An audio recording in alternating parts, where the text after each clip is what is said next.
Assalamualaikum warahmatullahi wabarakatuh. Di video kali ini kita akan membahas tentang warning lamp ya, atau indikator di dashboard yang tidak mau mati di saat kita mau perjalanan. Jadi nanti kita akan bahas satu-satu indikator apa saja dan bagaimana solusinya. Oke, langsung saja ke topik pembahasan kita.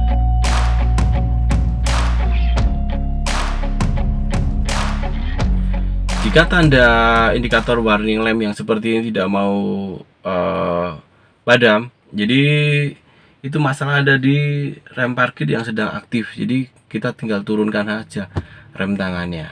Oke, seperti itu. Jika indikator seperti ini menunjukkan bahwa pintu mobil kita itu belum tertutup rapat, jadi kita cek pintu satu-satu sampai dipastikan pintu itu rapat. Indikator seperti ini menunjukkan bahwa suhu mesin kita kurang panas ya. Jadi kita tunggu beberapa saat dulu sampai tanda ini hilang. Nanti baru kita akan jalan atau jalan pelan-pelan dulu, jangan terlalu cepat. Kalau indikator seperti ini yang sebaliknya ya. Jadi kalau indikator seperti ini bahwa menunjukkan temperatur suhu mesin kita itu terlalu tinggi. Jadi kita harus menepi dan matikan mesin dulu agar suhunya turun dulu. Setelah suhunya turun, kita bisa cek radiatornya atau sistem pendinginnya. Jadi kita cek mulai dari air radiatornya berkurang apa tidak, terus selang-selangnya ada yang bocor apa tidak. Di saat ada kebocoran dan terpaksa kita tambahi airnya kok tidak bisa, tetap bocor. Jadi kita ada solusi terakhir. Solusinya ya terpaksa harus kita bawa mobil ini pelan-pelan. Jadi saat kita terpaksa, kita tunggu sampai suhu ini pelan, sampai suhu ini benar-benar turun. Jadi kita bisa jalan pelan-pelan dulu. Nanti kalau di jalan kok nyala lagi, kita berhenti lagi untuk mencari bengkel-bengkel terdekat. Karena di saat terpaksa memang kita harus lakukan seperti itu. Atau kita derek mobil kita, bawa ke bengkel terdekat. Kalau indikator seperti ini, indikator yang berbahaya ya. Jadi sistem pelumasan oli kita itu bermasalah. Jadi mungkin olinya bocor atau olinya kurang banyak. Jadi kita harus periksa. Kita harus menepi dan mobil kita periksa untuk sistem olinya itu. Jadi kita mungkin bocoran di mana kita periksa dan jangan melanjutkan perjalanan kalau seperti ini. Jadi kita derek saja mobilnya untuk bawa ke bengkel atau kita cari oli. Kalau kita bawa oli kita cok dulu. Kalau indikatornya itu bisa hilang atau mati, jadi kita bisa bawa segera ke bengkel. Seperti itu ya. Kalau untuk sistem ini sangat berbahaya, jadi pastikan jangan memaksakan untuk jalan. Indikator seperti ini menunjukkan ada kesalahan dalam sistem arus listriknya ya. Jadi untuk pengisian akinya itu ada masalah. Jadi solusinya kita harus cek akinya. Mungkin volume air akinya kurang atau akinya sudah soak. Jadi kita kalau nyala itu, jadi sebelum kita jalan kok lampunya aki itu nyala, indikator warning lampnya di aki itu nyala, kita jangan melanjutkan perjalanan. Nanti di jalan pasti ada masalah.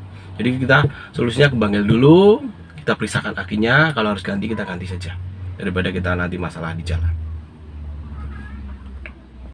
Kalau indikator seperti ini menunjukkan dompet kita ya, dompet kita itu isi atau enggak. Karena ini bensin kita, tinggal kita isi aja ke pom bensin kalau masalah ini.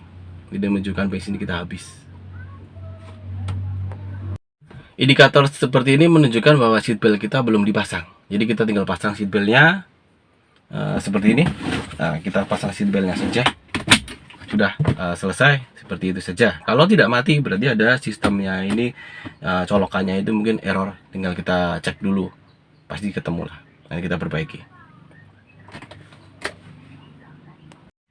Indikator seperti ini menunjukkan ABS kita bermasalah ya. Jadi di saat pengereman kita itu ABS-nya tidak berfungsi, tapi masih pengeremannya tetap berfungsi. Jadi tinggal kita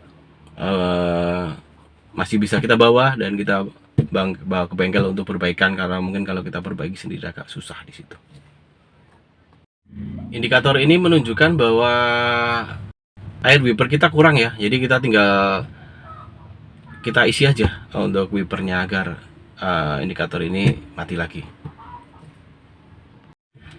Indikator ini menunjukkan bahwa power steering kita bermasalah ya. Jadi kita kalau masih bisa kita bawa saja dan kita cari bengkel terdekat agar nanti kita perbaiki di bengkel saja. Kalau kita power steering, kita nggak mungkin perbaiki sendiri kalau kita nggak punya kemampuan itu.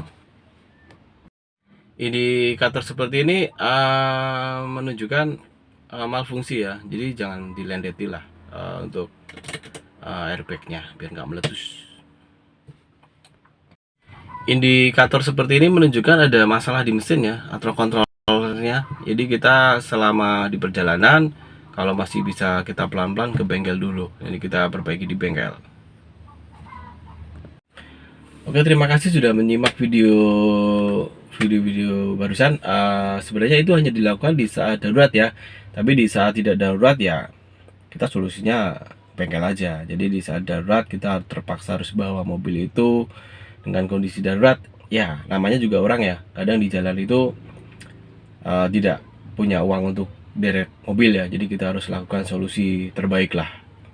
Selama itu masih aman, bisa tetap bisa kita lakukan. Oke, sementara itu dulu untuk hari ini. Assalamualaikum warahmatullahi wabarakatuh. Terima kasih sudah menonton. Jangan lupa like, subscribe, and share ya.